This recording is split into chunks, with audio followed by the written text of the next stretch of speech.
Estimados oyentes, últimas noticias.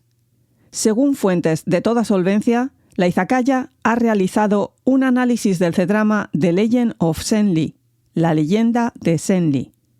Repito, diversas fuentes nos confirman que la Izakaya ha analizado Zenli. Un segundo. ¿Sí? Ok. Me confirman ahora mismo mis compañeros de redacción que además va a haber una parte sin spoilers y otra con spoilers. En breves instantes les ampliaremos esta noticia. Pero antes, que suene la música. ¡Arigato! ¡Hey! ¡Arigato! ¡Arigato gozaimasu! ¡Arigato! ¡Hey! ¡Arigato! ¡Arigato gozaimasu! ¡Hey! ¡Hey! ¡Hey! ¡Hey! ¡Hey! ¡Hey! ¡Hey! ¡Arigato! ¡Hey! ¡Arigato! ¡Arigato gozaimasu! ¡Hey! ¡Hey! ¡Hey! ¡Hey! ¡Hey! ¡Hey! ¡Domo!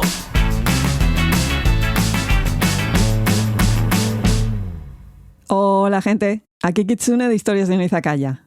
Hoy con un programa totalmente extra dedicado a un C-drama que ha terminado hace muy poquito. Me refiero a The Legend of Zenli. Y además, primera vez que la Izakaya saca un extra. Pero es que esta serie ha sido tremenda. ¿Por dónde empiezo?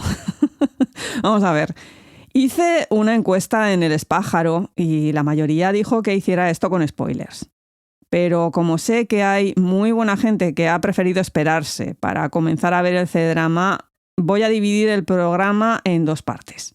En la primera no habrá spoilers, en la segunda habrá spoilers. Pero tranquilidad, porque os avisaré para que paréis en ese punto y podáis reengancharos una vez visto. Dicho esto, vayamos al grano porque tengo muchísimo que comentar. La leyenda de Zenli es un xianxia, que esto ya lo hemos explicado varias veces. Dos ideogramas, xian, inmortales, xia, héroes. Traducción, héroes inmortales. Esto no quiere decir que todos los personajes sean dioses, porque en Zenli hay algunos que no lo son. Pero sí que es cierto que pueden tener poderes mágicos. Con lo cual los veremos enfrentándose a seres monstruosos, volando, mucho cable, mucha voltereta en el aire y mucho escupir sangre. Si queréis saber más sobre xianxia, tenemos varios programas en los que hablamos al respecto. Uno de ellos es el origen de los doramas, otro es Love Between Fairy and Devil, está también Starry Love y, por supuesto, Till the End of the Moon. Allí no solamente explicamos según qué términos, sino que también hablamos de temáticas relacionadas con este género.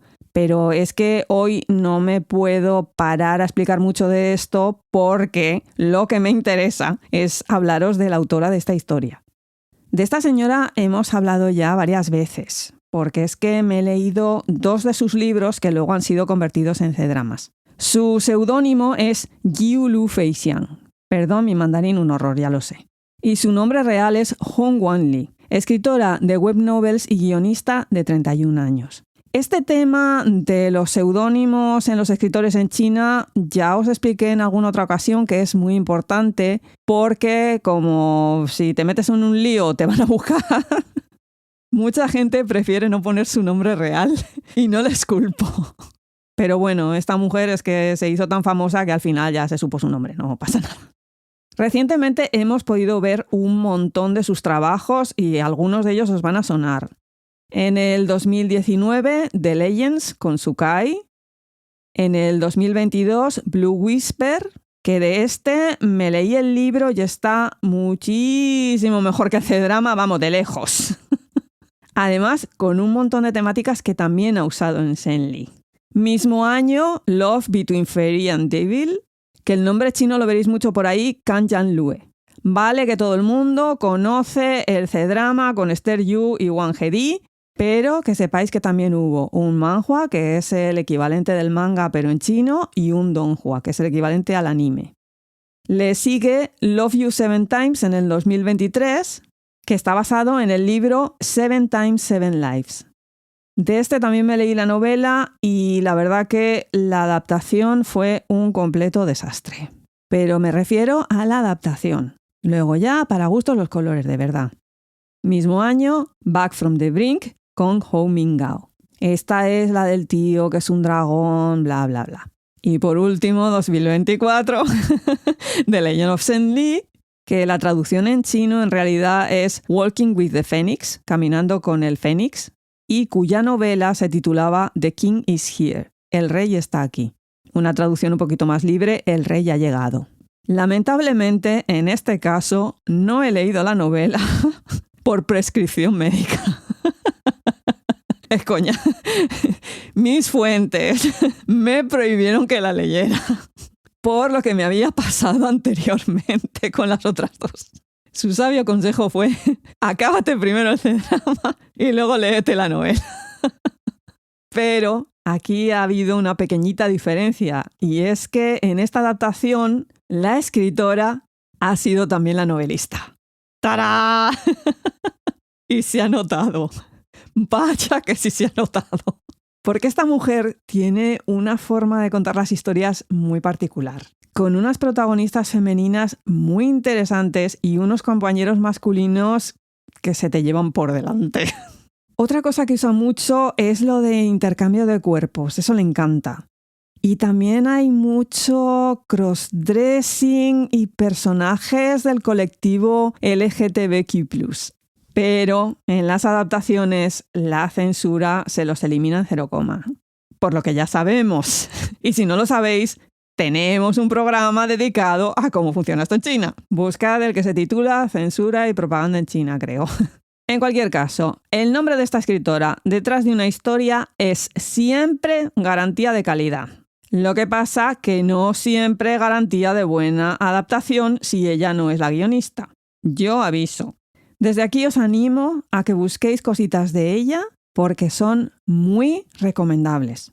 Pero aquí estoy, venga a hablar de Zhen Li esto, Zhen Li aquello, y aquí lo importante para la gente que no se ha visto la serie es ¿de qué va?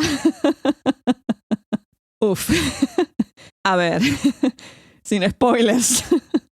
Pues tenemos la historia típica, o no tanto en este caso, de un xianxia. El mundo está dividido entre la gente normal, humanos, y los seres celestiales. Pero aquí, además, en el mundo celestial hay otra división entre los inmortales, los divinos o dioses y los dioses primigenios. No nos dicen cuánto, pero hace mucho tiempo hubo un problema con unos demonios o Ximei, y los inmortales, ayudados por los dioses y un dios primigenio, lograron encerrarlos, entre comillas, en un portal a otra dimensión. Mini explicación rápida. Ximei está formado por 2 ideogramas. El primero creo que es dragón amarillo, el segundo como espíritu de la montaña. El significado que yo he encontrado en bloque era demonio de la montaña, pero también he encontrado el significado de demonio vengativo creado por el odio de otra persona. Que eso me cuadra muchísimo más con esta historia, pero bueno, demonios. Esos sellos que guardan a estos seres demoníacos, con el paso del tiempo se han ido desgastando y liberando unas impurezas, entre comillas. Esto tomadlo como un tipo de contaminación espiritual. Y los inmortales se han tenido que dedicar a limpiar y controlar aquello, mientras los dioses estaban en su chiringo ahí más arriba, tocando la lira y jugando al Go. Lo que ha provocado el subsecuente cabreo de los primeros. Para calmar un poco los ánimos, se llega a un acuerdo por el cual van a casar a Zhen Li, también conocida como Lord Beacon, y que está al mando de los ejércitos inmortales, con el nieto del dios supremo de los celestiales, que es un conocidísimo playboy que no da palo al agua. En el momento en que Zhen Li se entera de este tema, decide huir antes de que se realice la boda. El problema es que hay muchísimo juego y la persiguen, pero ella le pide a su segundo de a bordo, que se llama Mo Fang, que la hiera y la lance al mundo de los humanos. El otro obedece, pero en la caída, ella, que en realidad es la forma humana de un fénix, se transforma en una extraña gallina con las plumas quemadas y heridas. Caída en el mundo humano, un avispado comerciante la encuentra y la vende por una mínima cantidad a un solitario ermitaño que decide curarla y que además puede entenderla cuando habla. A partir de ese encuentro pasarán muchísimas cosas, tanto en el mundo humano como en el celestial, y descubriremos la verdadera identidad del ermitaño, además de desarrollarse una historia épica, creedme, y no digo más. Y para hacerla tan épica, no solo vamos a contar con una cinematografía extraordinaria, con paisajes rodados en la zona panorámica de Jiyunxiandu, perdón, de nuevo, mandarín infernal, que eso está situado en la ciudad de Lishui, provincia de Zhejiang. A ese sitio le apodan el paisaje de las hadas, por algo será. Y que yo sepa, a partir de este C-drama, el turismo en esa zona se ha disparado creo que un 400%. Vamos, que en este momento es mejor no ir. Overbooking. También contaremos con unos efectos especiales espectaculares que es que no te dan tiempo ni a respirar. Y por supuesto, con una banda sonora de quitar el sentido. Además utilizada magistralmente. Y que es obra del productor y compositor Yang Bingjin. Aquí permitidme que os explique una cosita brevemente. Con honrosas excepciones, y me estoy refiriendo a Till the End of the Moon, por ejemplo, la música instrumental que meten en los C-dramas es de lata. ¿Qué quiero decir con esto? Que se van a unos repositorios de música formulaica que hay por ahí y van eligiendo. Normalmente, salvo el opening y el ending, la cosa suele ser bastante anodina, pero efectiva. En este caso, han tirado la casa por la ventana. No solo con unas canciones a cargo de intérpretes que cuentan con muchísima solvencia como Liu Yuning, sino con una música instrumental muy cuidada. Pero es que este compositor es famosísimo, ¿no? Lo siguiente. Tiene discos en China, Hong Kong y Taiwán. En los últimos años se ha centrado muchísimo en música para películas, documentales y series, como es el caso de Yanxi Palace y Shen Li. Pero también tiene cositas a partir del 2016 para animación, entre ellas la adaptación en Donghua de El problema de los tres cuerpos. Tanto se ha cuidado el tema de la música que la banda sonora se grabó con la Orquesta Sinfónica de Cine de Budapest. Un lujazo. Y luego una cosa que es bastante novedosa y es la utilización de instrumentos tradicionales como el suona, que esto es la especie de cosa que se oye en la intro y que tiene el aspecto de una dulzaina. Este instrumento es de origen iraní y llegó a China en el siglo III después de Cristo. Habitualmente esto se utiliza en exterior y para bodas y entierros. Lo que pasa que hubo un momento determinado en que también tuvo un uso militar, que yo creo que por ahí iban los tiros al utilizarla en la intro de Shen Li. Y otra cosa que me parece también muy novedosa es la utilización de ritmos propios de la música de Mongolia, que también hay alguna referencia por ahí por la serie, pero eso lo explicaré luego. Temas a destacar de la banda sonora instrumental. El opening, por supuesto, titulado Beacon War Hymn, himno de batalla de Beacon. Mi favorita, Sea Vastness, ver la inmensidad. Otra es Color Glaze Thoughts, pensamientos de colores. Y luego más divertidas como Cotton Rose Hibiscus, el hibisco rosa pálido, donde utiliza instrumentos para hacer el sonido de una vaca, ternero, oveja, yo qué sé qué es eso. Y ahora no me acuerdo del título de la otra, en la que utiliza también el mismo instrumento para hacer el ruido de una gallina. Como curiosidad, que sepáis que salvo las canciones de cantantes famosos, el resto no está en chino. Lo que no he podido averiguar en concreto en qué idioma. Dicen que si en dialecto de los Bulan, a lo máximo que he llegado a entender es que estaba en sánscrito, pero nada más, no lo sé.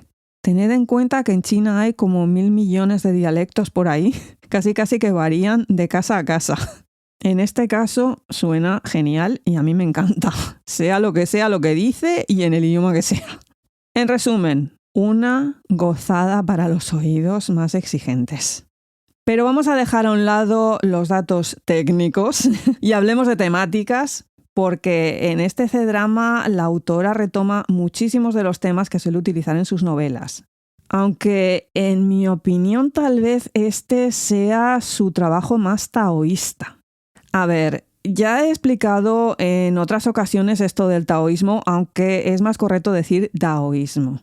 Una escuela de pensamiento fundada por Lao Tzu, que esto simplemente quiere decir viejo maestro, en su obra titulada Dao De Ching. Un personaje que todavía no se tiene muy seguro si existió o no. Cuidado ahí. Hay dos clases de taoísmo, el práctico y el filosófico. En el práctico, tú llevas a cabo una serie de actividades que se llaman cultivación, lo habréis oído 1.000 millones de veces en C-dramas y sobre todo en ciencia, para que tu energía vital o chi aumente. Esto te permitirá alcanzar un grado de perfección física y espiritual que hará que puedas tener poderes mágicos. ¿A qué me refiero con esto? Bilocación, caminar sobre el agua, volar y luego, gracias al consumo de una serie de preparados en forma de píldoras, se supone que incluso puedes alcanzar la inmortalidad. Lo que pasa que en muchos casos este consumo de píldoras llevaron a la muerte prematura a más de un consumidor. Lo he dicho muchas veces, esta gente serían el equivalente chino al mago Merlín. ¿Cuánto hay de verdad en eso de que si cultivas tu energía vital podrás volar y todas esas cosas extraordinarias que dicen? Pues no sé, poneos a hacerlo, a ver. Yo es que tengo plancha. Si tuviera el tiempo igual. Por su parte, el taoísmo filosófico es una línea de pensamiento basada en el Dao, el camino, la vía. Un concepto intangible que a través del equilibrio logra la estabilidad del universo. Una estabilidad que se obtiene a base de opuestos que se van alternando y se complementan. Sus practicantes siguen el concepto de Wei Wu Wei. Traducción, la acción en la inacción. Es decir, que no apliquemos nuestra voluntad para que se realicen las cosas. Esa falta de intencionalidad hará que los sucesos fluyan naturalmente y se mantenga el equilibrio. De esto hay múltiples escuelas y múltiples filósofos posteriores que no merece la pena que entre aquí a explicaros. Quedaos con la idea de que todo este tema, tanto el práctico como el filosófico, lo vemos desarrollado a lo largo de todo el C-drama. Hay un momento determinado que un personaje directamente dice: la vida es como un río. Es un poco como eso que decía Bruce Lee de sé como el agua. Hay que saber adaptarse, no aplicar nuestros deseos sobre las acciones, fluir. También se menciona muchas veces como la ley natural y es precisamente esto, el equilibrio producto del fluir del chi. Una máxima muy conocida de Lao Tzu es: los humanos se moldean a sí mismos conforme a la tierra en el cielo en la vía y la vía en lo que es natural. Una explicación muchísimo más pedestre de todo esto del equilibrio y que conoce todo el mundo es el famosísimo Yin y el Yang. Yin, energía femenina, Yang, energía masculina. El problema es que aquí la autora juega con eso e invierte los papeles habituales. En el caso de esta historia, la protagonista femenina estará cargada de yang y tendrá comportamientos y línea argumental propia del protagonista masculino de los C-dramas. Y por supuesto, él tendrá energía yin femenina típica de las protagonistas. Eso lo vemos una y otra vez en un montón de detalles. Para la gente del sector sin spoilers, os recomiendo que os fijéis mucho en eso durante vuestro visionado. Otro tema interesante, el libre albedrío. Esto también lo he comentado muchas veces. Si tienes que dejarte llevar por los acontecimientos, ¿dónde quedan tus decisiones?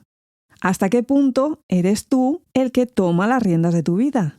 Y eso representa un punto de inflexión en muchos personajes en los C-dramas. Lo vimos en Fairy and Devil, lo vimos en Starry Love. Es siempre este tema de el individuo frente al grupo. Al contrario que en Till the End of the Moon, aquí no hay antihéroes. Aquí vemos individuos sometidos al bien común. Y ya oigo a la gente del fondo, Kitsune, eso es el concepto confucianista de piedad filial. Pues sí, pero es que normalmente en Asia no hay ningún tipo de problema en mezclar diferentes filosofías, diferentes creencias. Te puedes encontrar cosas daoístas mezcladas con cosas budistas, mezcladas con cosas confucianistas. Y sí, en Zen-Li nos encontramos muchas veces este tipo de piedad filial que lleva a una serie de decisiones a veces en según qué personajes, que en fin. Pero hay que entenderlo como lo que es y comprender por qué los personajes vienen de donde vienen. Por otro lado, y esto me pareció de nuevo una idea muy interesante, tenemos el tema de la creación rebelándose contra el creador, además en dos personajes a falta de uno. Si escuchasteis el programa de Doom at Your Service, allí hablé un poquito sobre nihilismo y la ruptura precisamente con esa figura del creador, de la divinidad absoluta e intangible. Bueno, pues aquí vuelve a aparecer esa idea de ruptura que lleva a unas consecuencias impredecibles. Pero merece la pena que las descubráis. Y bueno, un temazo que me pareció rarísimo que lo metieran porque es que no es habitual en un xianxia, que es el de la crítica a la diferencia de clases.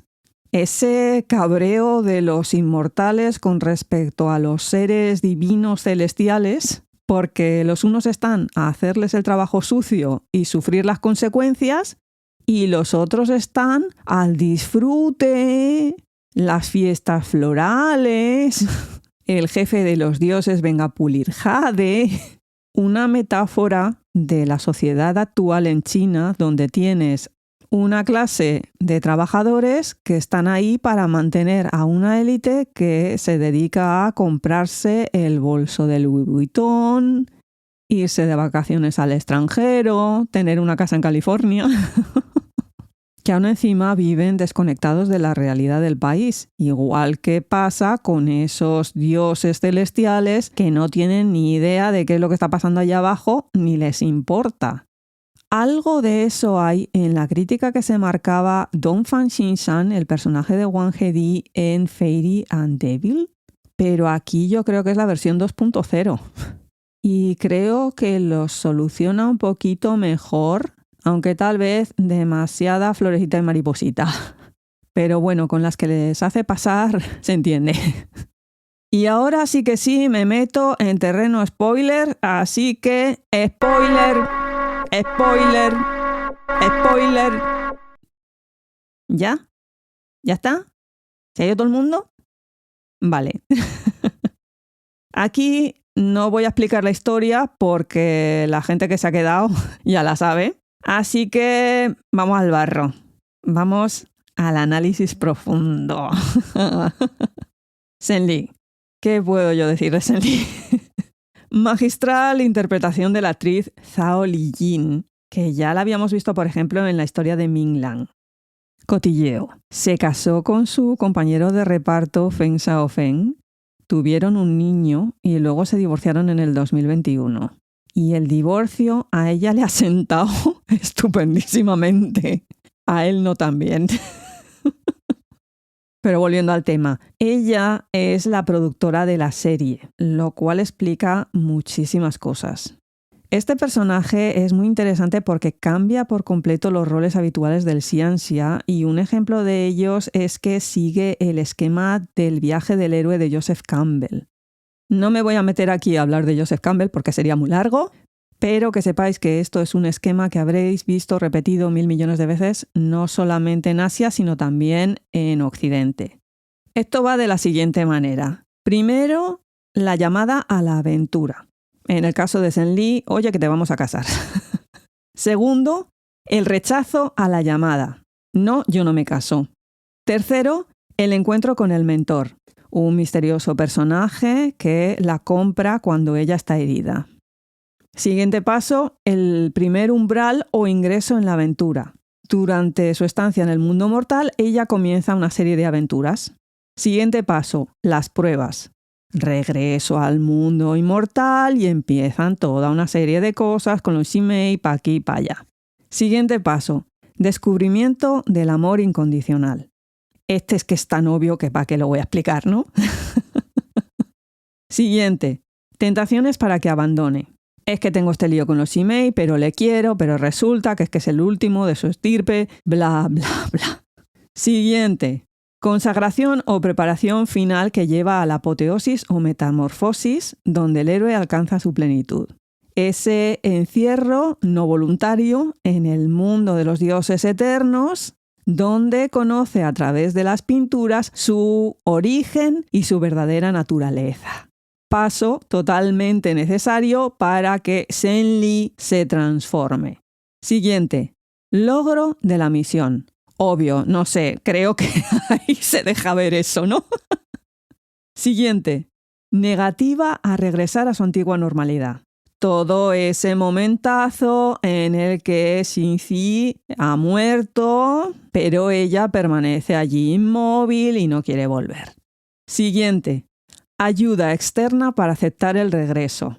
Esa figura maternal que va allí, la anima, se la lleva de nuevo a casa y todos esos personajes que van ayudando para que ella se recupere. Furong, Yulan, la sirvienta, sus generales.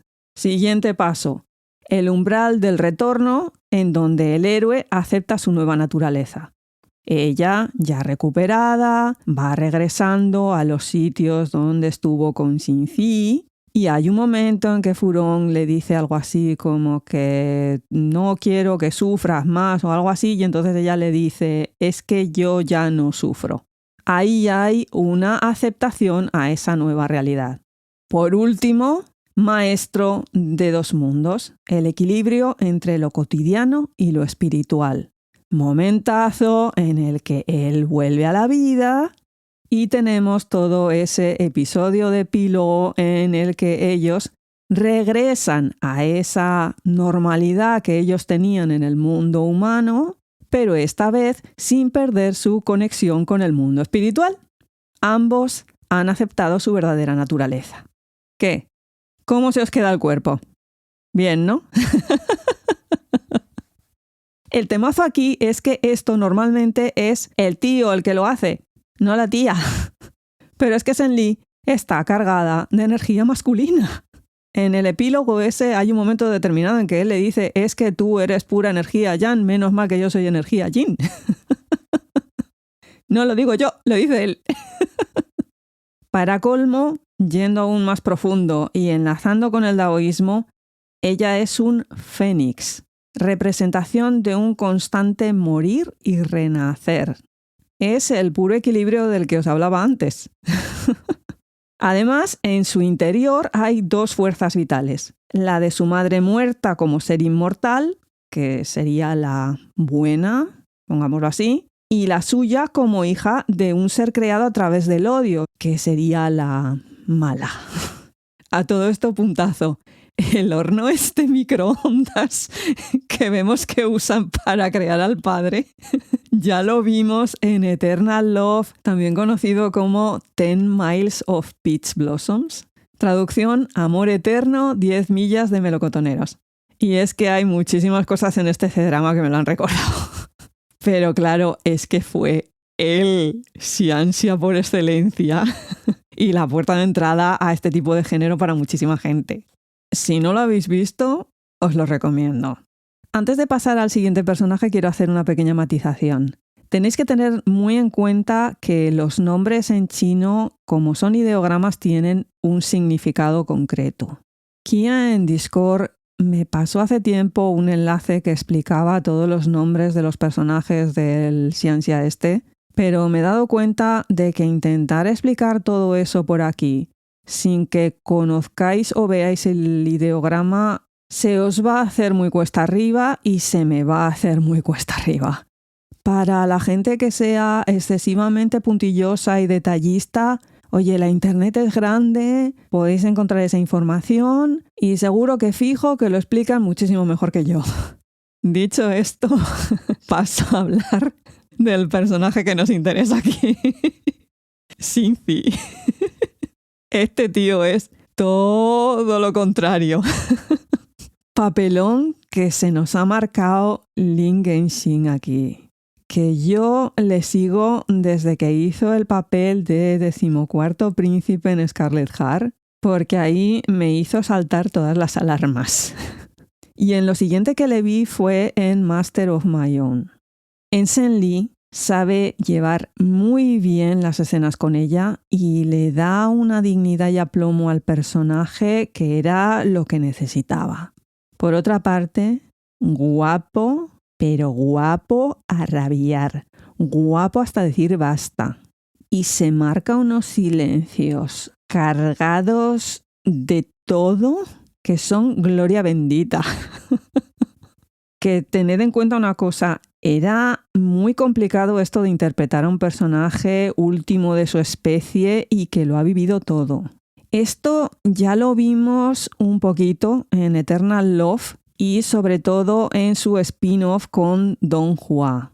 No os quiero hacer mucho spoiler, pero también estamos hablando de un ser eterno que lo ha vivido todo y que no puede amar. Lo voy a dejar ahí.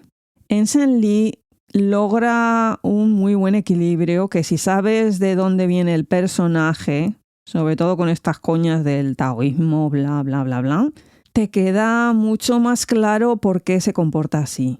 En Discord tuvimos varias sesiones de terapia post episodios y lo estuve hablando con Kia y con Olga, cómo él no puede tener ningún tipo de sentimiento.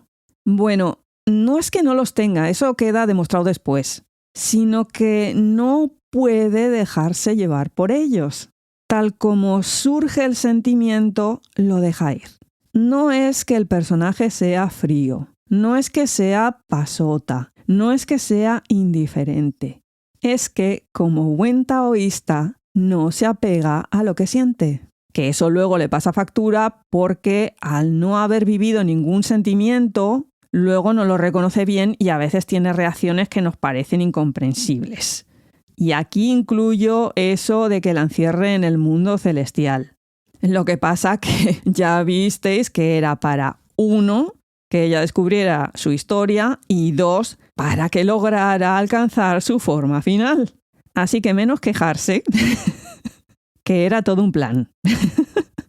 Claro que para plan, el esquema que sigue su historia y que es el del viaje de la protagonista. De nuevo inversión de los roles. Este otro del que os estoy hablando lo creó en 1990 Maureen Murdoch como respuesta al esquema de Campbell, porque en ese la mujer no es un elemento activo. Ella está allí como premio para el héroe y ya. Sin embargo, Murdoch dice, no, espera. Es que las mujeres tenemos nuestro propio esquema que consiste en una exploración interna. Y los puntos de ese esquema los sigue Shinzi a la perfección. Vamos con el primero. Rechazo de lo femenino, distanciamiento de una figura materna y lo que representa. Eso lo vemos cuando él decide bajar al mundo mortal y abandonar ese mundo celestial en el que está solo y que haría las veces de vientre materno.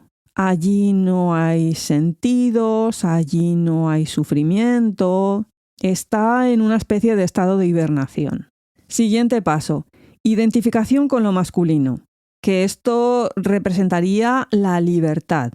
Se ha liberado de ese estado de hibernación, de sus responsabilidades como Dios primigenio, y él vive ahí su vida en el mundo mortal. Siguiente paso. Las pruebas. toda una serie de aventuras que no tienen por qué ser todas físicas, también pueden ser internas, que le llevarán a un desarrollo. Conoce a Sen-Li y toda su vida cambia por completo. Siguiente fase. Falsa sensación de éxito porque ha traicionado sus principios para ello. Esto yo creo que queda más que obvio, ¿no? Renuncia a no tener sentimientos por Sen-Li, traicionando con ello toda la base de su existencia, pero a la vez piensa que se puede mantener ese equilibrio. Siguiente fase, descenso y encuentro con la diosa. Aquí todos los valores masculinos, es decir, la libertad, falla y eso conlleva una pérdida de la identidad individual. Si pierdo todos mis poderes, ¿para qué sirvo? Eso se lo está planteando Xin-Zi en un momento determinado del drama. Siguiente fase, encuentro con una figura femenina que le ayuda a reconectar con los valores femeninos. ¿Os tengo que explicar quién es la figura femenina? ¿Os tengo que explicar cómo reconecta? Siguiente fase, intento de reconexión. Se intenta volver a la vida previa, pero ya no se puede. Y ahora tiene que verse desde otra perspectiva. Esto en este drama lo vemos en el momento en el que regresan al mundo este de los dioses e intenta que acepten a Sen-Li, que todo siga como antes, pero también se está dando cuenta, con esto de los peñascos cayendo, de que eso es imposible. Y comienza a plantearse su verdadera naturaleza, su función dentro de toda esta estructura. Siguiente fase. Reconciliación con lo masculino, es decir, reconocer su parte masculina.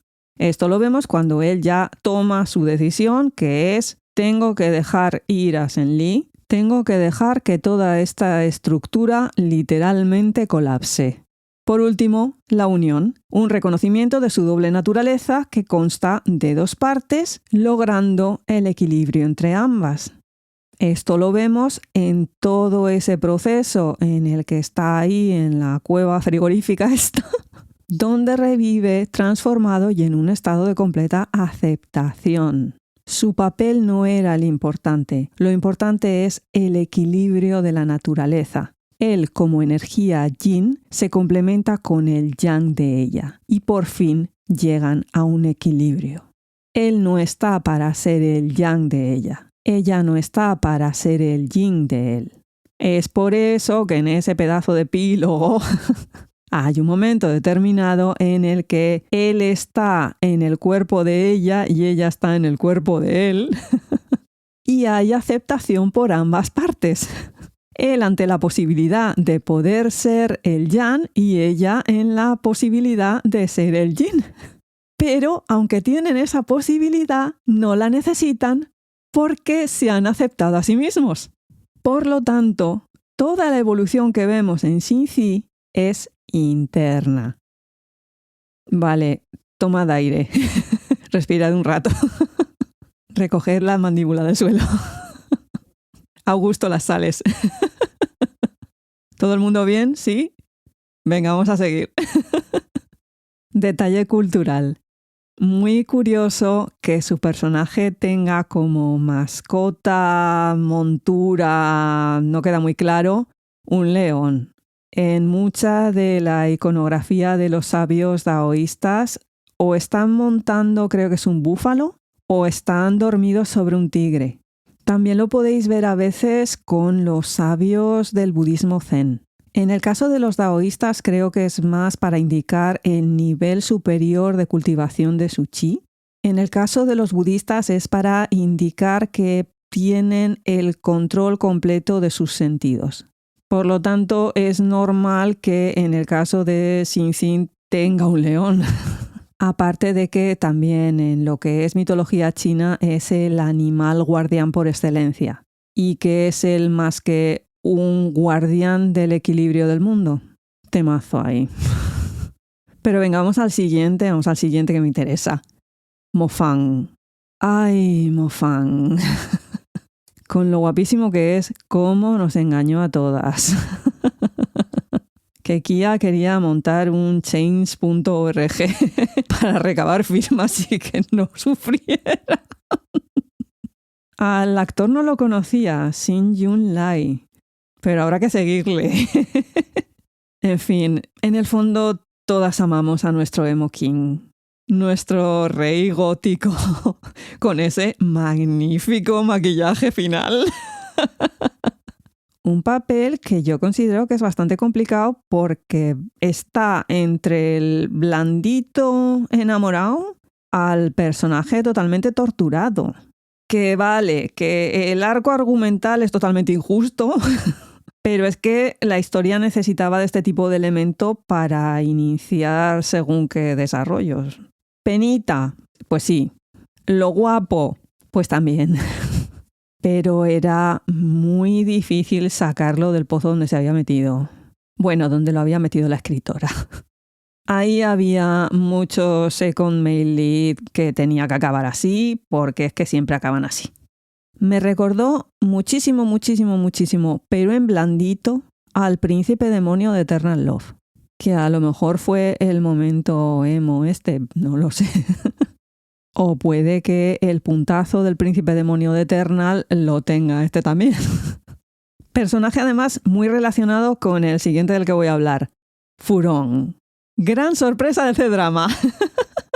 Interpretado por Hae-yu, que es un actor que algunas lo vimos en My Fated Boy, mi chico predestinado, donde se marcó muy buen papel. Pero aquí es muy interesante cómo de un papel de playboy totalmente hilarante pasa a un tipo que toma las decisiones oportunas y termina siendo pieza clave en la reconstrucción de los tres mundos. A todo esto, un aspecto de él que se perdió censura mediante fue su bisexualidad y su enamoramiento de Mo Fang, al que va persiguiendo por todas partes en el libro. Aquí se queda en una serie de extrañas interacciones y un diálogo que tenéis que coger un poquito al vuelo, que es todavía más extraño, entre Youlan y Sen-Li al poco de conocerse. Un diálogo que te hace quedarte pensando, un momento, ¿estos de cuándo acá tienen esa relación? Y que explicaría muchísimo el momentazo ese en el que te quedas diciendo, ¿pero por qué está salvando a Mo Fang ahí? Me refiero cuando está al lado del pedrusco En fin, un muy buen papel y desde luego el personaje me ha gustado. Al principio estaba yo un poquito harta, pero vaya cambio que se me marca. Muy bien. Que si hablo de Mo Fang, inevitablemente tengo que hablar de Youlan. Todas somos Youlan. No me cansaré de repetirlo. Mirad, la introducción de una fangirl con sus pipas, su té, sus ojeras del binge watching, esos maratones, por favor, es deliciosa. La actriz es Lee Jia-chi o Jackie Lee. Esta chica viene de la parte china de Mongolia, esa que salía en Road Home. La verdad que no he visto nada suyo, pero lleva trabajando desde el 2017. Y me encanta cómo ha llevado el papel. Que mucha gente se pensó que iba a ser la típica chunga en contra de la protagonista. Y yo ya la vi venir desde minuto 1 y sabía que no. De ahí mi lema y por eso mi apoyo a todas las fangirls que estamos en la izakaya con nuestro bol de pipas. Apunte cultural a cuenta de esto. En China se les dice comedores de pipas a los que les gustan los rumores de la cosa del artisteo. Y esto viene de que en los sitios de ópera tradicional china te solían servir con el té un bol de pipas. Eso se ha trasladado a estar comiendo pipas mientras ves la tele. De ahí que se les diga comedores de pipas porque les gusta el salseo de la cosa televisiva. Más gente de la que me apetece hablar. Sen Muyue, la jefe del mundo inmortal, y los generales varios, que son Xixia y Zufei. ¿Qué decir de esta señora que no se ha dicho ya? A estas alturas del mundo de los dramas chinos, yo creo que ha hecho de madre exigente de todo Dios. La actriz es Zheng Li y es una maravilla. La quiero con locura. Aquí hace un personaje muy en su línea, pero es que era lo que se requería.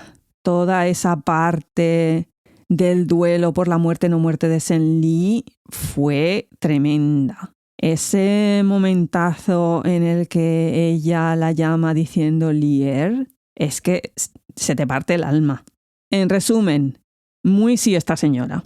Y de los generales que están al mando, quiero destacar al menos obvio y que sale poquito. Me refiero a Zhu Fei, que lo interpreta el actor Marco Chen, porque este actor tiene un historión detrás que tela marinera.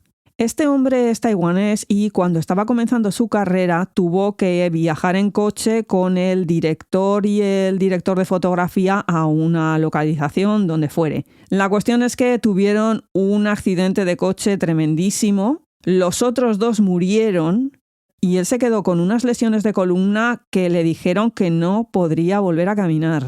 Bueno, pues ahí le tenéis. A base de rehabilitación y fisioterapia. Un fiera. Yo, bravo, ole él. Así que hay que tenerlo muy en cuenta porque es que, vamos, se lo ha currado. Otra que me tiene impresionada es Jin Nianzi, Miss Jin, la serpiente. Interpretada magistralmente por Wang Yiyao. Yo, ¿por dónde empiezo con esta chica? Qué guapísima. ¿Qué energía transmite? Y aún encima, otro personaje que ha sufrido el golpe de la censura. En el libro, es lesbiana e intenta por todos los medios seducir a Sen Li. Aquí, toda posibilidad de que eso ocurra, ya se han encargado de anularlo con un prolongadísimo epílogo. Capítulo nada menos que de 40 minutos, que yo hubiera preferido que lo dedicaran a la historia de Xinye, para asegurarnos que es hetero y bien hetero. Y me malicio que también para compensar toda esa introducción que aún no sé cómo pasó la censura, en la que es un personaje claramente trans. Vamos, es que primero aparece como hombre y luego aparece como mujer. Por otro lado, todo el arco argumental ese en su guarida es para enmarcarlo. De nuevo, otro personaje que representa un animal cíclico, la serpiente que se muerde la cola, el Ouroboros, el eterno retorno, la transformación alquímica. No es gratuito que al entrar en su, vamos a llamarlo, matriz, los dos protagonistas cambien. Como tampoco es gratuito esa otra cueva, ese otro agujero, ese lugar del psicoanálisis donde guardamos toda nuestra parte oscura, reprimida, que nadie puede ver, y que cayendo allí los dos personajes escuchan por fin sus verdaderos pensamientos.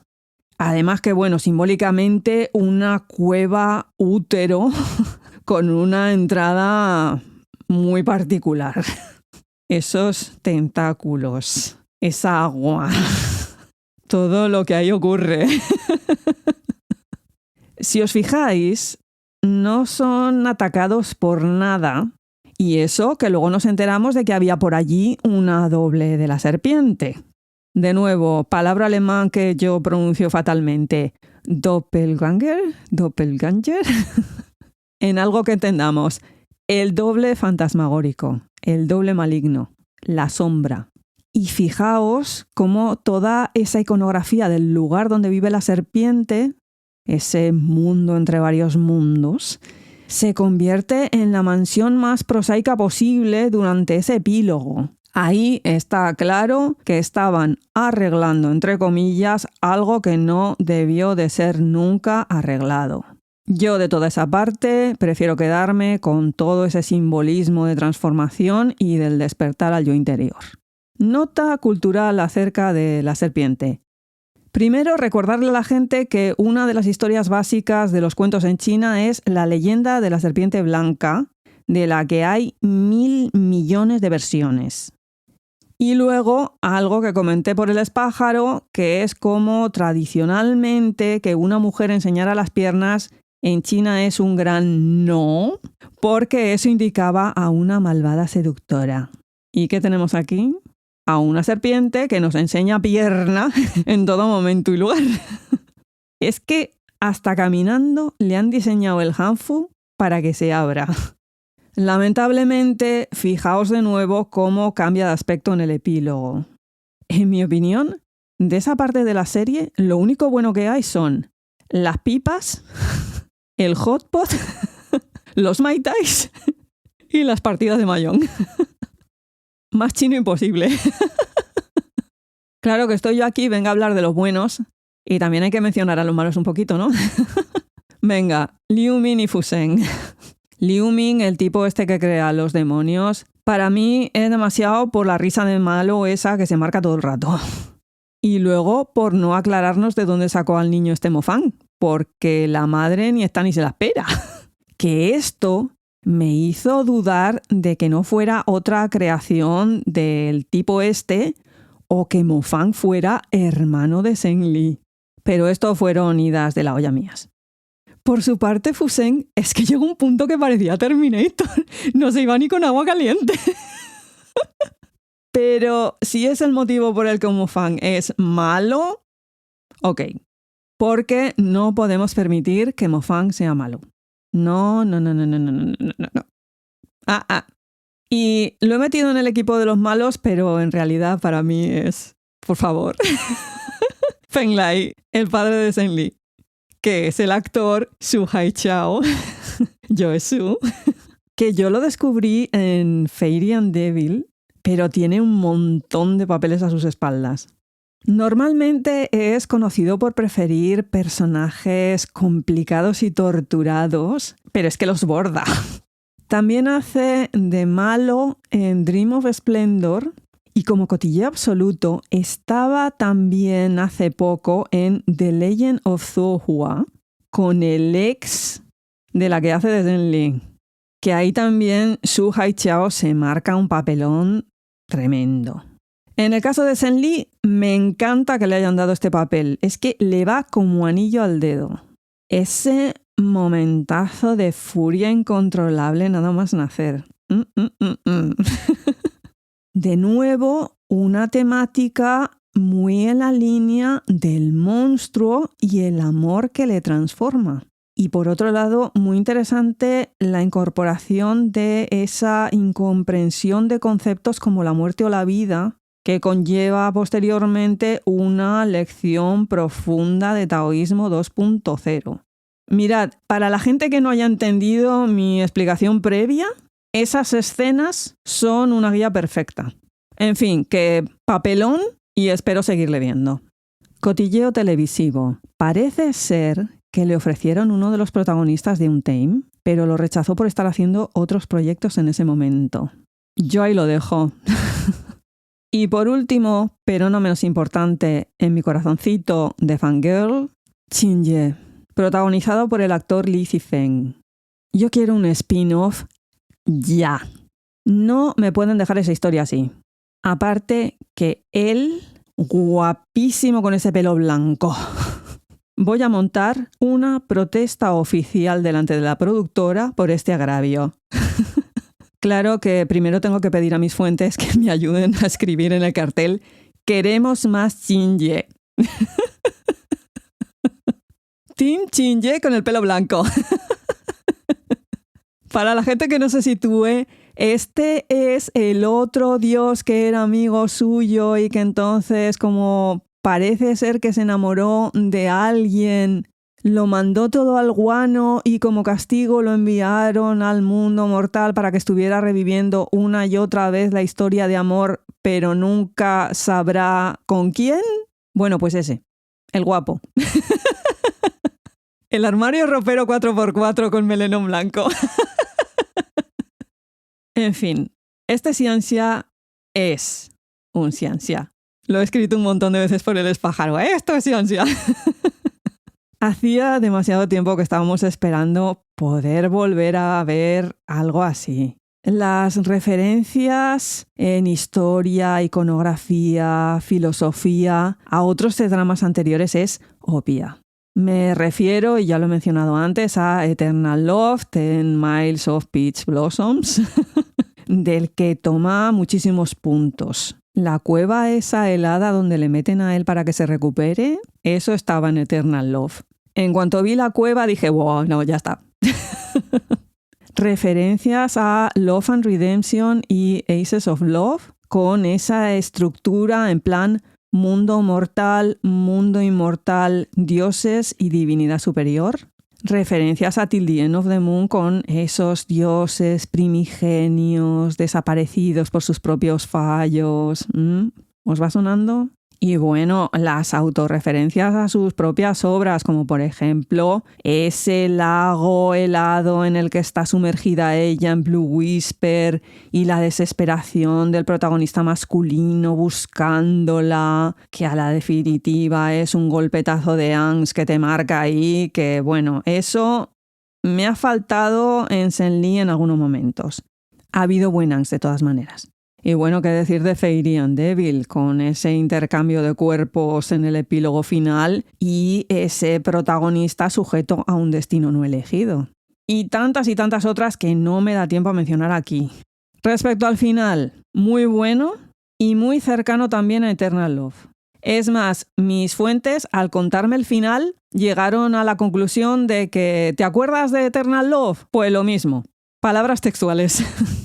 Por último, un apunte cultural muy interesante. En uno de los episodios nos muestran una aldea cercana al lugar donde está el abismo este que retiene a los Chimay. Y vemos una ceremonia chamánica con un árbol, unas tiras de tela. Además, la gente del pueblo está también colgando más tiras en un altar.